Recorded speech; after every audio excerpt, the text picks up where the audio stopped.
Now, the Catholic priesthood has received much criticism in recent years, so when a devout Catholic leaves the priesthood and converts to Islam, it raises much interest. Well, our next guest did just that. After being a Catholic priest in Britain, he left to become a teacher and studied in Egypt, where he converted to Islam and became a Muslim. He is now in Ireland to spread the word of the Quran, and he joins us in studio this morning. Good morning to you, Idris Tafi. Good morning to you. Assalamu alaikum. Peace be upon you. Okay. That's the Muslim greeting, a greeting of peace. Okay, tell us a bit. You were a Catholic priest for 9 years, was it? With my training, yes. Why did you decide to convert? Well, if we had kind of 2 hours or a whole series, I could perhaps tell people it happened through people, through events, when I left the priesthood. I didn't leave the priesthood because I wanted to change my religion. That's for sure. I had no plan of leaving the Catholic Church, none. But when I left the priesthood, it was a big decision to make, and it was upsetting, and it left me feeling very low. And I looked for a holiday, so I needed a good holiday. But I had no money, so I went to the internet and got the cheapest holiday I could find, and the cheapest holiday was a holiday to Egypt. Now, I knew nothing about Egypt. I'd never met a Muslim in my life. And all I knew about Muslims was what the television told me, that they chop your hands off, and that they blow themselves up, and that they hit ladies. So I went to this Muslim country not knowing what to expect, except sunshine. And I went there, and as God is my judge, that week changed my life, really, because I met Muslims for the first time and found that they weren't these sword-waving fanatics that we see on the TV, but they were good, honest people. And like Irish people, Muslim people, you know, they go out to work in the morning to put food on the table for their kids to eat. They pray. They're ordinary people with a religious dimension very much. And so, for example, I'll give you an example of one Muslim I met. I met a little boy, and I talk about him in every talk I give. And this little boy was selling bananas on the street. And he'd no shoe, just little plastic flip-flops, and a very old, tired gown, you know. And he greeted me the first morning. He said, Assalamu alaikum, peace be upon you, with a big smile on his face. And I learned each day from my hotel walking past him to say Zayak. Zayak in Arabic means, how are you, how are you doing? And he'd reply, Alhamdulillah, praise be to God. And that week, it touched my heart. I didn't learn much about Islam, but I learned for sure that Muslims weren't what I was being told back home. And then a long journey, of perhaps a year started, of meeting. I got a job teaching. You know, I needed work. I had no work. So I got a job in a school in London. So your holiday, you came back. I came back. You still felt strongly? Still, I still had no plan to change my religion. I was perfectly happy being Catholic. And in fact, in all the talks I give, you know, I've been giving talks this week in Ireland, I always start my talks by saying, if anyone's come here tonight to hear me criticise the Church or the Pope or Christianity, you've come to the wrong talk. Why did you leave the priesthood, though? What made that decision after 8 years there as a priest? Okay, well, the job, I liked the job. And it's a great privilege, you know, for people to let you into their lives, to be with their parents when they're dying, to baptise their children, to marry them, to hear their confessions. It's a very privileged life. And I like to think I was good at my job, you know. The people liked me, I liked them. But my heart somehow just wasn't happy. There was something missing. And even though I really enjoyed what I was doing, I felt lonely and unhappy. So it took a lot of, you know how priests are held up by Catholics on a pedestal almost. And it was a big decision to make. I told my family, and my family, of course, my family loved me, so that they were upset. But they said, well, we support you in whatever you do. So as I said, I had no plan to change my religion at all. But can I tell you about the job? I got a job teaching.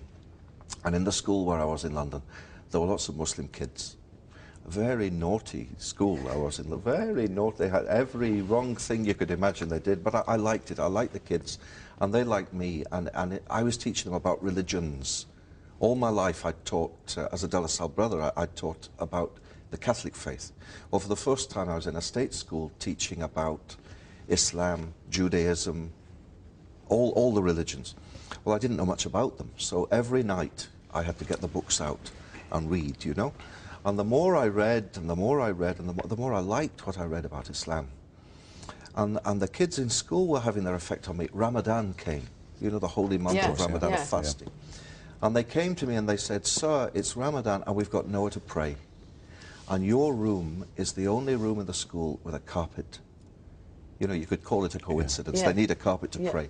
Can we pray in your room? So I said, of course you can pray in my room. So but I said, but I have to ask the headmaster first.